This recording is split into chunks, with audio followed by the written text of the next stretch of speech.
اب میں آپ کے سامنے اپنے پہلے مقرر کو دعوت دیتا ہوں۔ جہاں میں امام ہوں وہاں شیخ صاحب خطیب ہیں۔ جامع مسجد صدیقیہ اہل حدیث مارا ٹاؤن کے اندر بڑے پیارے بھائی ہیں میرے، بڑی محبت فرماتے ہیں، شفقت کا ہاتھ رکھتے ہیں۔ اللہ تعالیٰ ان کو برکتیں عطا فرمائے۔ میں ان کو دعوت دیتا ہوں فضیلت الشیخ حضرت مولانا حافظ ابوبکر عباس انجم گوندلوی حفظہ اللہ تعالی، عظیم باپ کا عظیم بیٹا ہے۔ انشاءاللہ آپ کے سامنے عقیدہ توحید کے موضوع پر گفتگو کریں گے۔ انشاءاللہ تشریف لاتے ہیں بھائی ابوبکر عباس انجم گوندلوی حفظہ اللہ تعالی۔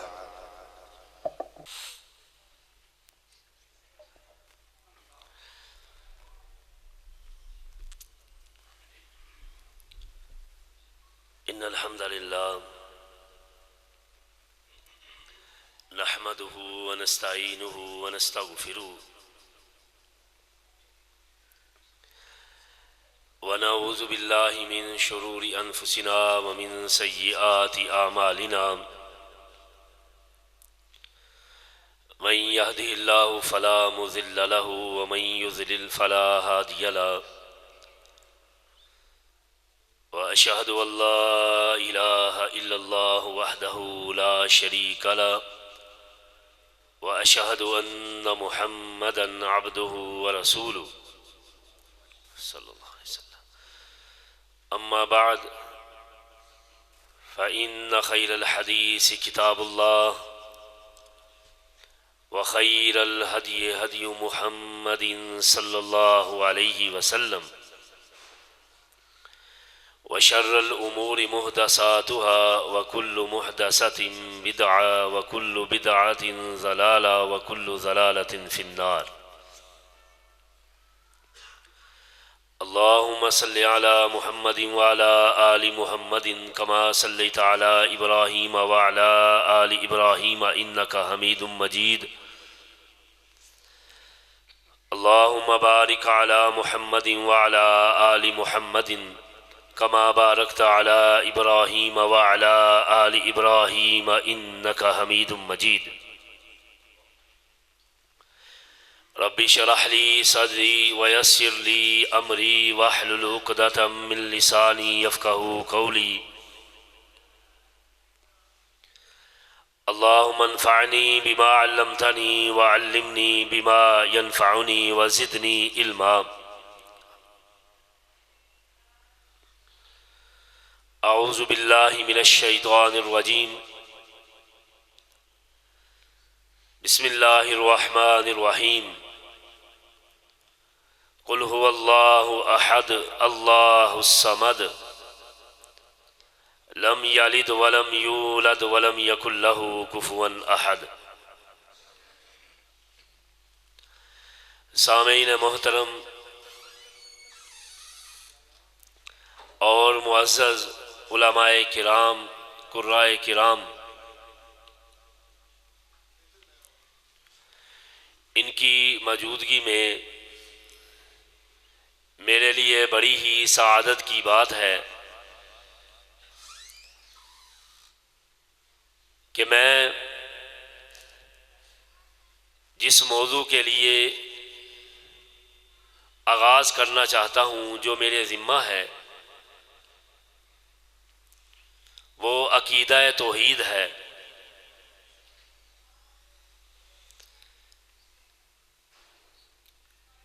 دو چیزیں ایسی ہیں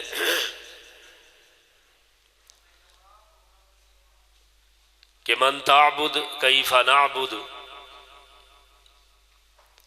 کہ ہم نے عبادت کس کی کرنی ہے اور کس طرح کرنی ہے، کس طریقے سے کرنی ہے۔ یہ دو ایسے سوال ہیں جو شخص اس کو پا لیتا ہے وہ پورے کے پورے دین کو سمجھ آتا ہے، پورے کی پوری عقیدہ توحید کو سمجھ آتا ہے۔ تو آپ نے اس بات کو اپنے ذہن میں رکھنا ہے کہ ہم نے عبادت کس کی کرنی ہے اور کس طریقے سے کرنی ہے، اور اس کے لیے عقیدہ توحید اللہ رب العزت نے اس کائنات کے اندر جو سب سے قیمتی چیز ہمارے لیے رکھی ہے وہ عقیدہ توحید ہے۔ تمام انبیاء علیہم السلام کی زندگیوں کو اٹھا کر دیکھا جائے، ان کی سیرت کو پڑھا جائے، تو انہوں نے لا الہ الا اللہ سے اپنی نبوت کا، اپنے نبی ہونے کا اعلان کیا تھا، آغاز کیا تھا، اور پھر عقیدہ توحید کے لیے انہیں ملک بدر کیا گیا، انہیں مارا گیا، حتیٰ کہ انبیاء علیہم السلام کو ذبح کر دیا گیا، لیکن انہوں نے لا الہ الا اللہ کا جو پیغام تھا وہ لوگوں تک پہنچایا۔ ہمارے سامنے سب سے پہلے نبی علیہ السلام، آخری نبی جناب محمد رسول اللہ صلی اللہ علیہ وسلم کی سیرت ہے۔ نبی علیہ السلام کو خاندان والوں نے، قبیلے والوں نے، حتیٰ کہ عزیز و اقارب نے، جو کہ رسول اللہ صلی اللہ علیہ وسلم کو صادق اور امین کہتے تھے، جب دشمنی کا آغاز کیا اس کی بنیاد کیا تھی؟ صرف اور صرف اس بنیاد پر ان کے لیے کانٹے بچھائے گئے، پتھر مارے گئے اور ان کے اوپر گندی اوجریوں کو پھینکا گیا کہ انہوں نے یہی بات کہی تھی کہ اللہ کے سوا کوئی معبود نہیں ہے، وَإِلَٰهُكُمْ إِلَٰهٌ وَاحِدٌ لَا إِلَٰهَ إِلَّا هُوَ الرَّحْمَٰنُ الرَّحِيمُ۔ یہی وہ آواز تھی کہ جب ابو طالب کے پاس قریش مشرکین مکہ کے سردار آئے، رسول اللہ صلی اللہ علیہ وسلم کے چچا کو ملنے کے بعد انہوں نے یہ بات کہی تھی کہ آپ اپنے بھتیجے کو یہ سمجھائیں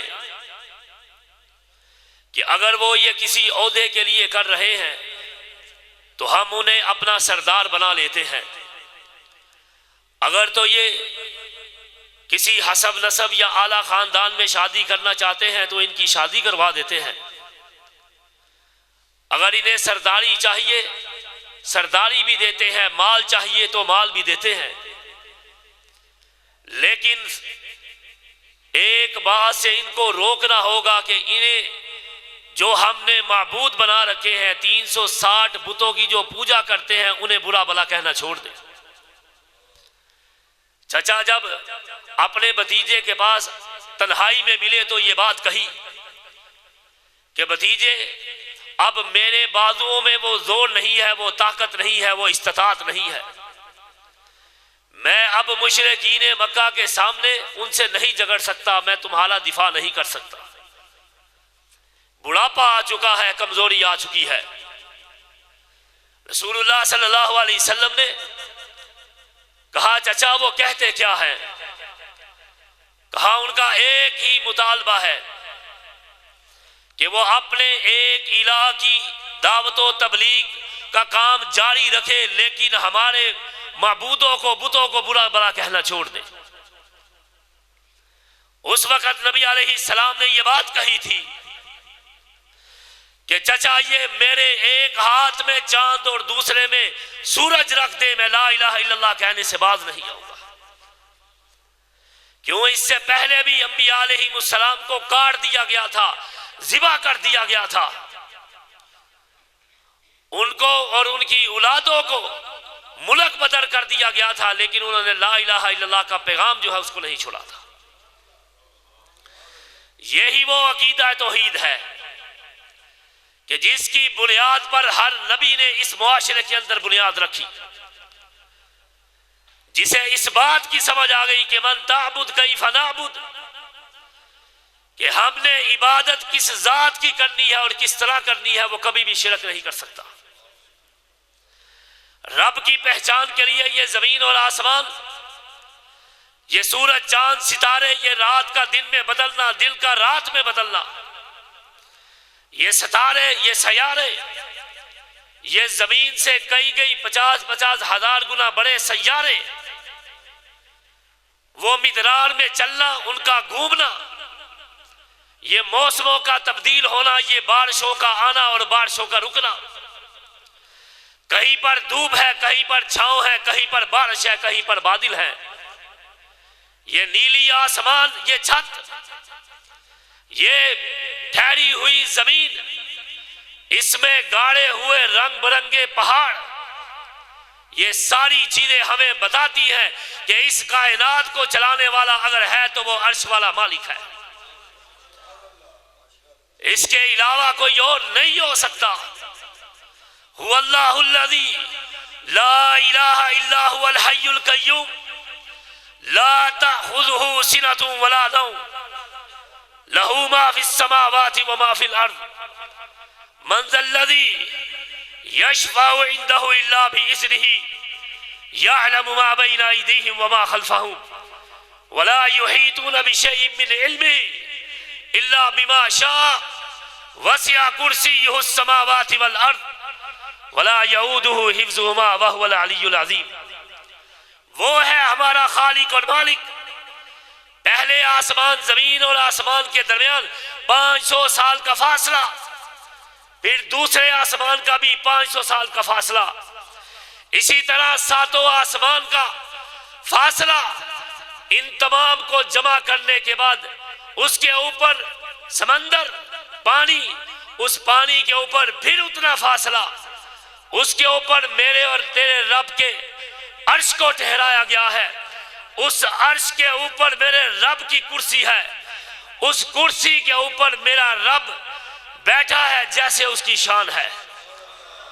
ہم نے اس رب پر ایمان لے کر آنا ہے، لیکن جب بندے کا اپنے رب کے ساتھ تعلق ہو جاتا ہے، وہ نزدیکی اتنی ہو جاتی ہے، نحن اقرب الیہ من حبل الورید، میرا عرش والا رب کہتا ہے مجھے کسی وسیلے، مجھے کسی کی ضرورت نہیں، نہ زندوں کی نہ مردوں کی، میں تیری شارک سے بھی زیادہ تیرے قریب۔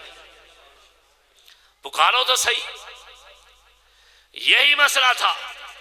اسی توحید کے لیے بلال رضی اللہ عنہ کا تپتی ہوئی ریت کے اوپر لٹا کر پتھر کو رکھا گیا تھا، لیکن ان کی آواز جو احد تھی، وہ آج میرے اور آپ کے لیے یہ بہت بڑا پیغام ہے کہ انسان، اگر کوئی چیز انسان کو، مسلمان کو بہادر بناتی ہے تو وہ عقیدہ توحید ہے۔ مشرک کبھی بہادر نہیں ہوا، بہادر ہوتا ہے تو وہ توحید والا ہوتا ہے، عقیدہ توحید والا ہوتا ہے۔ نبی علیہ السلام جب آل یاسر کے پاس سے گزرے تھے، جب دیکھا کہ ان کو چٹائیوں میں لپیٹ کر ان کو دھونی دی جا رہی ہے، حتیٰ کہ ان کے نیچے جو کوئلے جلائے گئے تھے، ان کے جسم سے نکلنے والی چربی نے ان کوئلوں کو بجھا دیا تھا۔ نبی علیہ السلام آل یاسر کے پاس سے گزرتے ہوئے یہ بات کہی تھی، آل یاسر تم نے توحید کے لیے، اللہ کے لیے صبر کیا ہے، عرش والے رب نے سوائے جنت کے تمہارا کوئی اور انعام نہیں رکھا۔ فرمایا جنت تمہارے نام کر دی گئی ہے۔ رسول اللہ صلی اللہ علیہ وسلم بیت اللہ کے ساتھ ٹیک لگائے بیٹھے ہیں، صحابہ کرام رضوان اللہ علیہ مجمعین آئے، توحید کے لیے انہوں نے مارے کھائی، آخر انسان تھے۔ نبی علیہ السلام کے پاس آ کر یہ بات کہہ دی، متى نصر اللہ، اللہ کے نبی صلی اللہ علیہ وسلم مدد کب آئے گی؟ نبی علیہ السلام ٹیک لگا کر بیٹھے تھے، سیدھے ہوئے، فرمایا تم نے جلدی کر دی ہے، جلدی مچا دی ہے، تم سے پہلے لوگوں کو آدھا زمین کے اندر گاڑ کے لوہے کی کنگیوں اور آروں کے ساتھ انہیں 2 لخت کر دیا جاتا تھا۔ فرمایا ابلتے ہوئے تیل کے اندر، پانی کے اندر ان کو گرا دیا جاتا تھا، ان کی ہڈیاں الگ اور ان کے ماس الگ ہو جاتے تھے، لیکن وہ لا الہ الا اللہ سے پیچھے نہیں ہٹے تھے۔ فرمایا جاؤ، جس نے جانا ہے میرا ساتھ چھوڑنا ہے ابھی چلا جائے، میں اکیلا لڑتا رہوں گا اس وقت تک جب تک جزیرہ عرب کے اندر لا الہ الا اللہ کے جھنڈوں کو گاڑ نہیں دیتا، جب تک میں لوگوں کو لا الہ الا اللہ کی پہچان نہیں کروا دیتا، جب تک میں لوگوں کو آسمان والے رب کی پہچان نہیں کروا دیتا۔ اب آئیے، قرآن نے جس طرح عقیدہ توحید سمجھا دیا ہے، اگر کسی کے اندر عقل ہو، شعور ہو، وہ باشعور ہو، وہ کبھی بھی شرک نہ کرے۔ جسے سورہ اخلاص کا ترجمہ سمجھ آ جائے وہ ساری زندگی شرک نہیں کر سکتا۔ یہی وجہ ہے جس نے سورۃ اخلاص ایک دفعہ پڑھ لی اس نے قرآن کے 10 پاروں کو پڑھ لیا۔ اور نبی علیہ السلام نے فرمایا کہ جو شخص رات سونے سے پہلے سورہ الکافرون قل یا ایھا الکافرون لا اعبد ما تعبدون ولا انتم عابدون ما اعبد ولا انا عابد ما عبدتم ولا انتم عابدون ما اعبد لکم دینکم ولی دین، سورہ کافرون کی تلاوت کر کے رات کو سو جاتا ہے، فرمایا اسے موت آ جاتی ہے، وہ توحید کے اوپر اسے موت آتی ہے۔ اب آئیے ذرا قرآن کی طرف۔ قرآن نے صرف 2 قرآن کی مثالیں آپ کے سامنے رکھنا چاہتا۔ اگر کسی کے اندر انسانیت ہے، کسی کے اندر عقل ہے، شعور ہے، وہ کبھی زندگی بھی شرک نہیں کرے گا۔ اللہ پاک نے قرآن مجید میں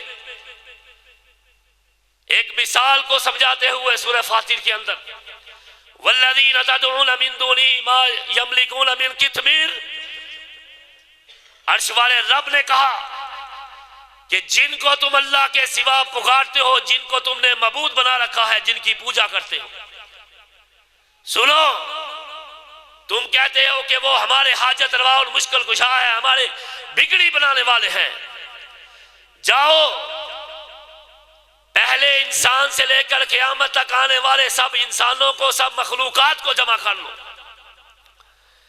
اور چیز نہیں، من قطمیر، یہ قطمیر کے بھی مالک نہیں ہے۔ قطمیر کیا ہے؟ کھجور کھاتے ہو، کھجور کی گٹھلی کو اپنے ہاتھ کے اوپر رکھے، اس کے اوپر ایک پتلا سا پردہ ہے، ایک پتلی سی لے ہے، عرش والا رب کہتا ہے وہ تو اس کے بھی مالک نہیں ہے، وہ پردہ اتر جائے اس پردے کو دوبارہ لگا نہیں سکتے، وہ کھجور کی گٹھلی کے اوپر جو پردے کے مالک نہیں ہے، تمام مخلوقات مل کر اسے بنا نہیں سکتے، تم نے اسے اپنا الہ بنا رکھا ہے، تم نے داتا اور غوث بنا رکھا ہے۔ دوسری مثال سنیے گا، یا ایھا الناس ضرب مثلا فاستمعوا له ان الذين تدعون من دون الله لن يخلقوا ذبابا ولا اجتمعوا له وان يسلبهم الذباب شيئا لا يستنقذوه منه ضعف الطالب والمطلوب۔ فرمایا لوگوں اس مثال کو ذرا سننا، تم سب مل کر ایک مکھی نہیں بنا سکتے، چلو مکھی بنانا دور کی بات ہے، مکھی تم سے کوئی چیز چھین کر لے جائے تم اسے واپس نہیں لے سکتے، تم نے کس طرح میرے مقابلے پر معبود بنا لیے۔ قل ارأیتم ما تدعون من دون اللہ ارونی ماذا خلقوا، ذرا ان سے پوچھو، سوال کرو، جو کہتے ہیں کہ ہم الہ ہیں، یہ فرعون سے پوچھئے، حمان سے پوچھئے، ان سے پوچھے، یہ کہتے ہیں کہ ہم نے بہت کچھ پیدا کیا ہے، ان سے یہی پوچھو کہ انہوں نے کیا پیدا کیا ہے۔ فرمایا خلقوا من غیر شیء ام هم الخالقون ام خلقوا السماوات والارض بل لا یوقنون، فرمایا یہ تو خود پیدا ہوئے ہیں، انہوں نے کسی کو کیا پیدا کر دیا، ان کا تو نام و نشان نہیں تھا۔ اب آئیے، جب کسی کو سمجھ آتی ہے، کسی کے دل کی دنیا بدل جاتی ہے، جو اللہ کے ہاں اللہ جس کے دل کو بدلنا چاہتا ہے، کیونکہ اللہ کے ہاتھ میں دل ہے۔ ابو جہل کا بیٹا ہے اکرمہ رضی اللہ عنہ، ابھی اسلام نہیں قبول کیا، یہ خاندان دیکھیے، اس لیے قرآن نے ہمیں یہ توجہ دلائی ہے کہ یخرج الحی من المیت و یخرج المیت من الحی، اللہ مردوں میں سے زندہ اور زندہ میں سے مردہ نکالتا ہے۔ ابو جہل کے گھر سے اگر پیدا کیا ہے تو وہ ایمان والے پیدا کیے۔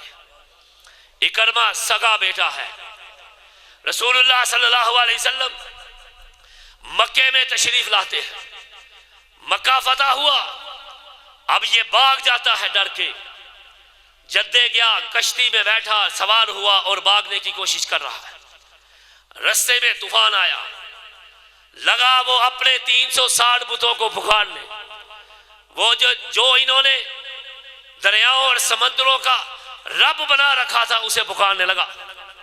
ملاح کہنے لگا نہیں، اب زمینی معبود تمہاری مدد نہیں کریں گے، اب صرف اور صرف عرش والے رب کو پکارنا ہوگا، تب تمہاری مدد ہوگی۔ یہی وہ بات تھی جو سینے میں کھٹکی اور دماغ میں جا کر لگی، سمجھ آ گئی۔ کہا اللہ ایک دفعہ اس سے نجات دے دے، کیوں؟ اگر اس سمندروں کے اندر، ان موجوں کے اندر اگر عرش والا رب بچانے والا ہے تو خشکی پر بھی عرش والا رب ہی بچانے والا ہے۔ اللہ نے زندگی دی، کنارے پر آئے، رسول اللہ صلی اللہ علیہ وسلم کے قدموں میں بیٹھے ہیں۔ فرمایا اللہ کے نبی صلی اللہ علیہ وسلم اسلام قبول کرنا چاہتا ہوں، کلمہ پڑھا، توحید کا اقرار کیا اور اسلام کے اندر داخل ہو۔ صحابی کا شرف جو ہے وہ حاصل کیا۔ بات یہ تھی کہ وہ سمجھ لی تھی یہ بات کہ اگر سمندروں میں، فضاؤں میں، مصیبت کے وقت، تکلیف کے وقت اگر کوئی ہماری مدد عرش والا رب کرتا ہے تو پھر خشکی کے اندر بھی عرش والا رب ہی کرے گا۔ بس یہی ایک پہچان ہے کہ جب ہم نے اپنے رب کو پہچان لیا تو پھر ہمیں اس دنیا کا کیا، پھر کسی کا ڈر نہیں ہے۔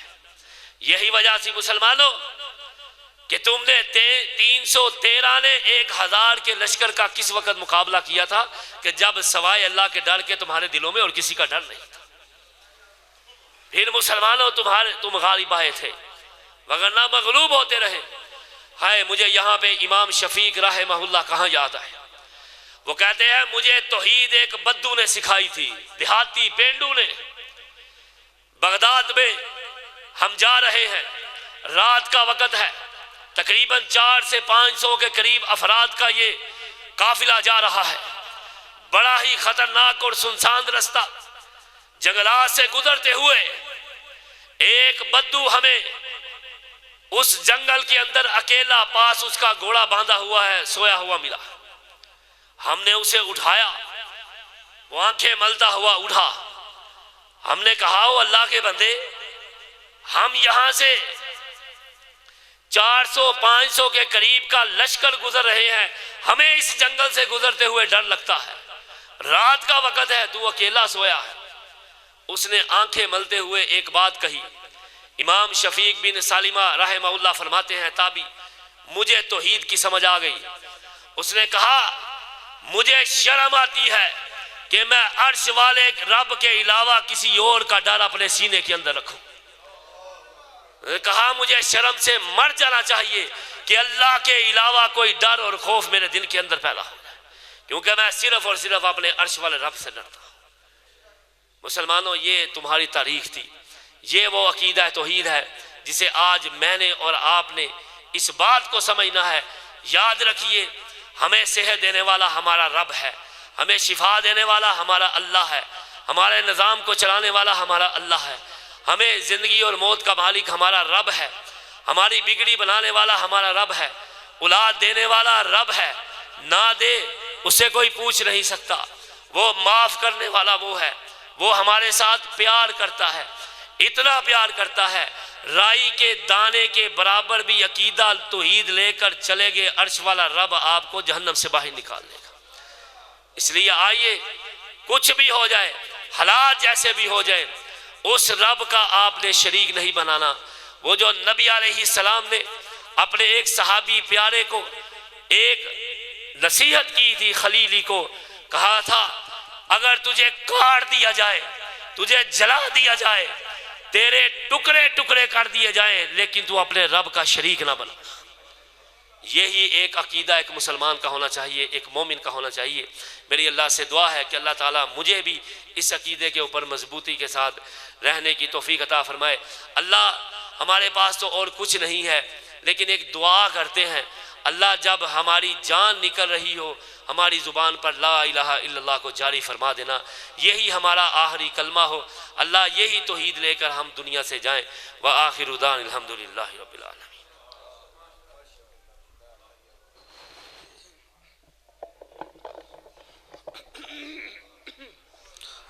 ماشاء اللہ